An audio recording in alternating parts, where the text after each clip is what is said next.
You've explained it 3 times now. Calm the first time, slower the second, so it would finally land. By the third, you were practically drawing it out with your hands, breaking it into pieces simple enough for anyone to follow. And they still didn't get it.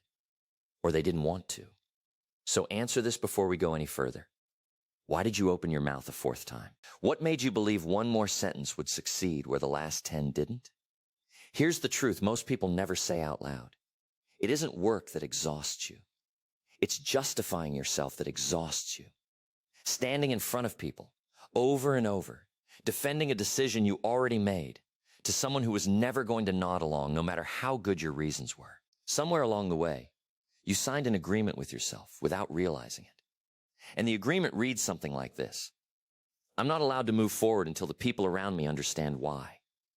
That single belief, quiet and unspoken as it is, has cost you more peace, more time, and more of your own life than almost anything else you do on a daily basis. Think about how much of your week actually gets swallowed by this.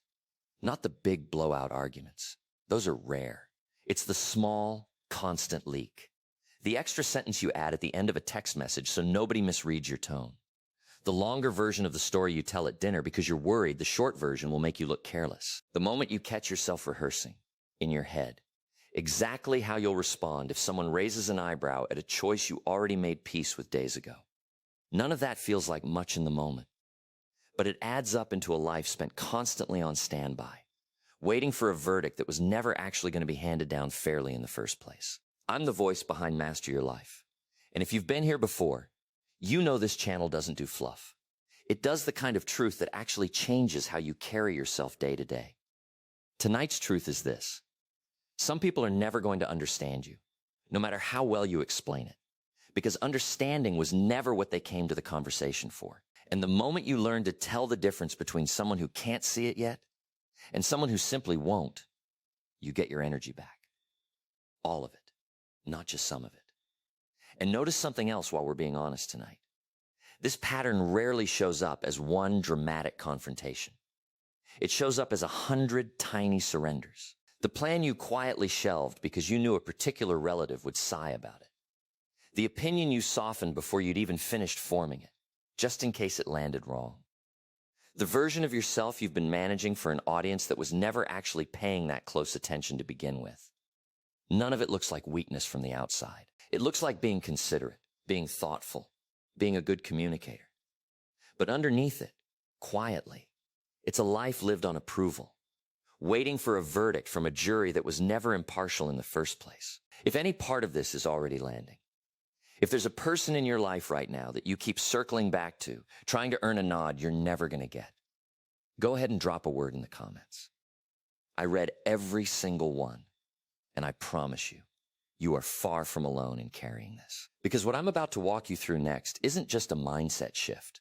It's a way of spotting exactly who is draining you and exactly what to do about it. Something most people go their entire lives without ever learning to see clearly.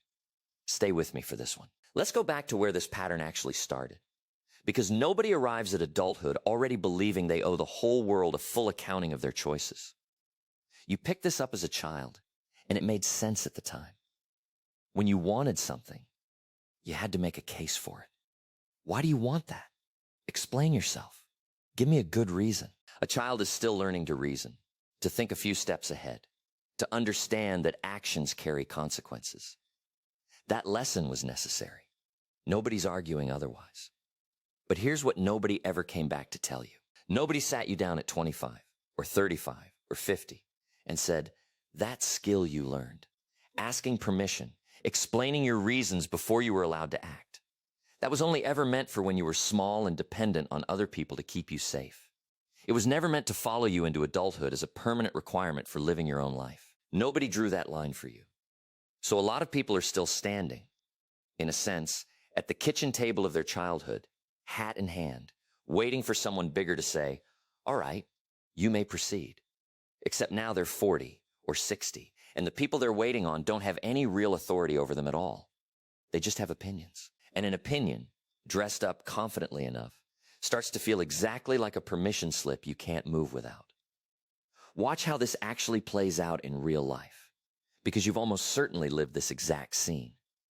You make a good decision, a career change, starting something new, ending a relationship that was draining you, moving to be closer to family or further from them. And before you've taken a single real step toward it, you go find someone to tell. Not just tell, explain. You lay out the reasons in order. You anticipate their objections before they've even had the chance to raise them. You build the whole thing like a lawyer preparing for trial, and then you wait for the verdict. You watch their face for the flicker of understanding. The small nod that says, yes, that makes sense, I approve.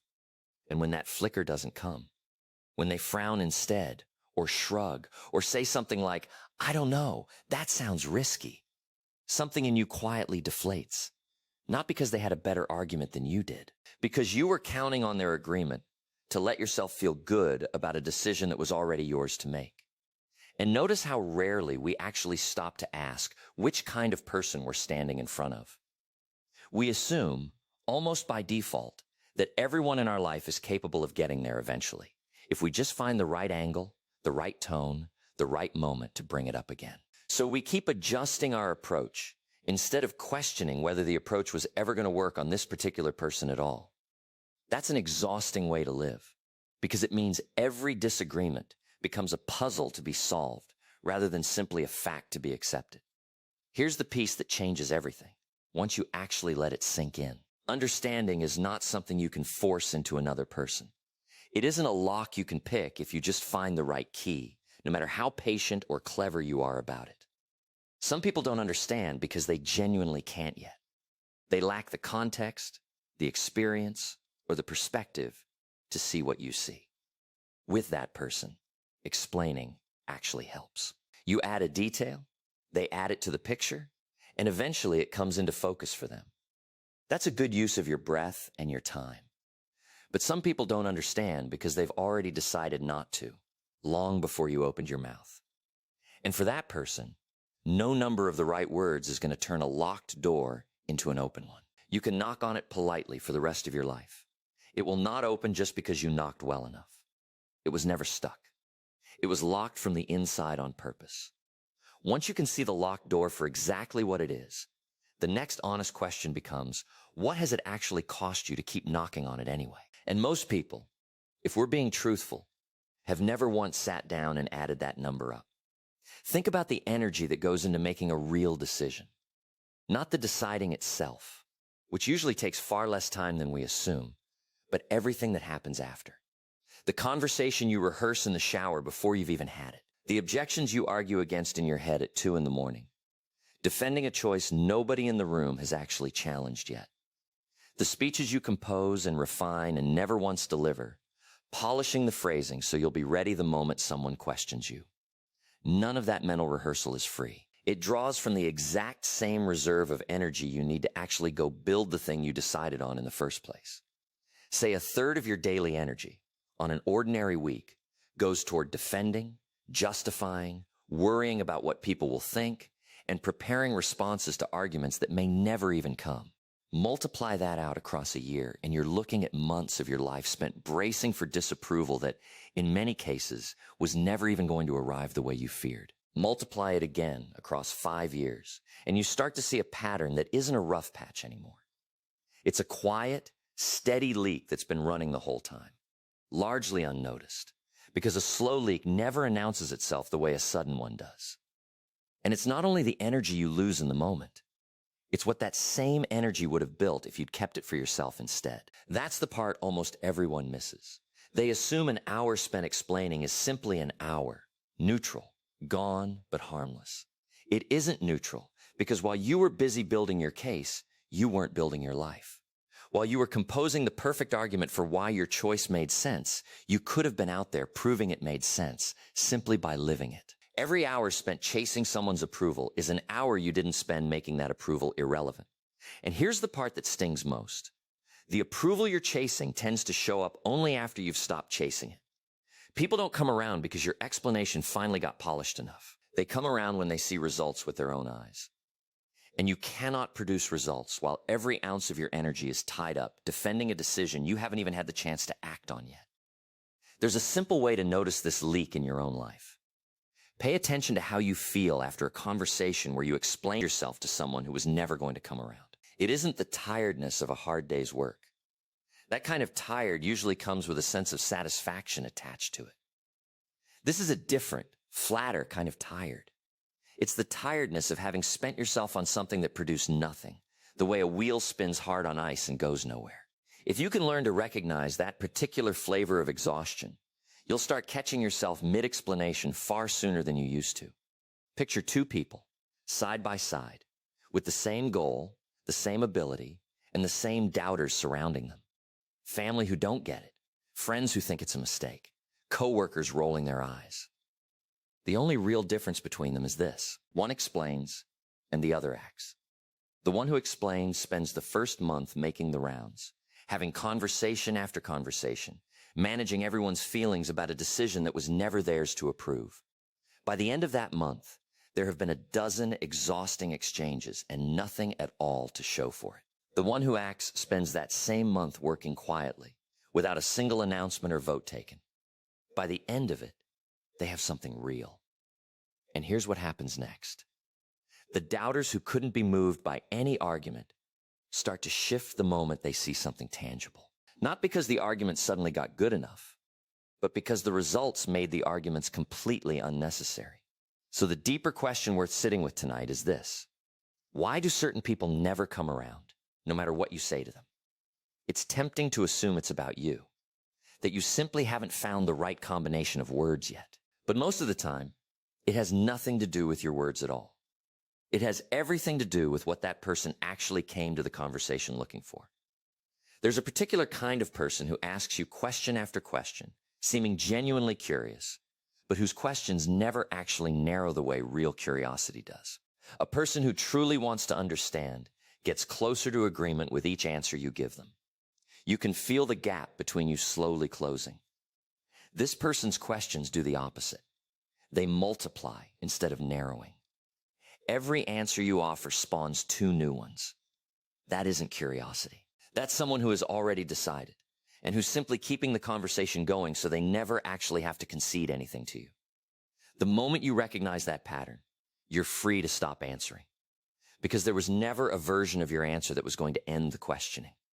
The questioning itself was always the point. There's also the one who nods along to your face, tells you it makes complete sense, and then, days later, you hear through someone else exactly how skeptical they really were the whole time. That kind of person is especially draining because you never quite feel finished. You walk away thinking you got through to them, only for the doubt to resurface once your back is turned.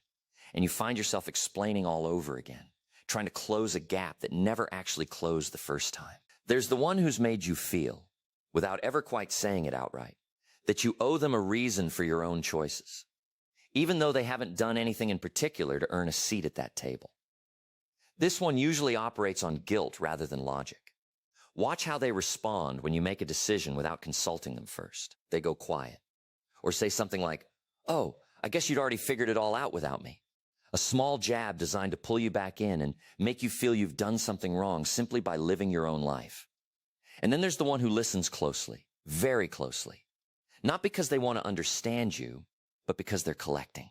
Every doubt you confess, every soft spot you reveal in the course of explaining yourself gets filed away. And later, when it suits them, it gets handed back to you, twisted into evidence that you were careless or foolish for trying in the first place. If any of this is naming someone specific in your own life right now, that kind of clarity is worth holding on to. So if this has been useful so far, go ahead and hit like on this video and send it to someone you know who's been quietly wearing themselves out trying to win over somebody who was never actually going to be won over. It might be exactly what they need to hear today too. And then there's the hardest one of all to walk away from. Someone who genuinely loves you, but genuinely cannot see the thing you're seeing. This isn't a manipulator. This is someone who cares about you deeply and whose fear about the risk you're taking comes from that same care. Their doubt isn't rooted in logic, so logic won't move it, no matter how airtight your explanation is. What actually eases it over time is evidence. Watching you handle the risk, watching you stay standing. Not because you argued them out of their fear, but because you quietly lived your way out of it. Now that you can see the doors for exactly what they are, the ones that are simply stuck and the ones locked deliberately from the inside, here's where this turns practical, because recognizing the pattern is only useful if it comes paired with a way through it. The first shift is this: separate the deciding from the telling. Make your decision fully, either on your own or alongside the one or two people who have genuinely earned a seat at your table through years of actually being on your side. Sit with the decision until it's truly settled in your own mind. Only then, if at all, do you consider sharing it. And when you do share it, you share it as a fact, not as a proposal up for debate. I've decided to do this closes the conversation cleanly. What do you think about me? Maybe possibly doing this invites a debate you never actually needed to have in the first place. The second shift is learning the quiet power of a short answer. Most people over-explain because they assume a longer explanation is somehow the more respectful, more considerate option. That anything shorter will come across as cold or dismissive. It's actually the opposite. A short answer, delivered with calm confidence, communicates something a long one never manages to: that you are settled, and that your peace does not depend on anyone else's approval of it. When someone asks you why, and you can tell they're not genuinely asking in order to understand, you don't have to launch into your 5 best reasons. Because it's the right decision for me is a complete sentence and a complete answer. Notice what it deliberately doesn't do. It doesn't hand them anything to use as ammunition, and it doesn't open the floor to negotiation. The third shift, and the one that takes the most practice, is learning to sit in the silence that follows disapproval without rushing to fill it. This is where most people crack. They say their piece, the other person frowns, and then there's a silence that feels almost unbearable, like the disapproval is expanding to fill the whole room. So, to make it stop, they start explaining all over again, throwing more words at the silence, hoping the words will finally fix the frown. But the silence was never your enemy to begin with. It's actually where your strength gets built. When you can let someone disapprove of you without immediately scrambling to fix it or earn back their smile, you're proving to yourself, in real time, that you can survive someone's disapproval. And once you know for certain that you can survive it, it permanently loses its grip on you. None of these 3 shifts happen overnight, and that's worth saying plainly. The first few times you try the short answer, it will feel unnatural, almost rude, like you're withholding something you owe someone. You aren't. You're simply no longer paying a toll that was never actually required of you. Give yourself permission to feel awkward while the new habit settles in. Awkward is not the same thing as wrong. There's one more piece still ahead that ties all of this together. And it changes not just how you handle these individual moments, but how you move through the rest of your life entirely. Stay with me for this last part. Here's the move that outlasts every single one before it. Build a life that speaks for itself so that you no longer have to. This is the long game. And out of everything covered tonight, it's the most powerful move available to you. The real answer to everyone who refuses to listen was never going to be a better explanation. It's a better life. It's the quiet, undeniable evidence of a person who actually did the thing they said they were going to do. When you build something real, you stop needing to defend your decision to build it. The building itself becomes the argument. And it's an argument nobody can talk you out of, because it isn't made of words in the first place.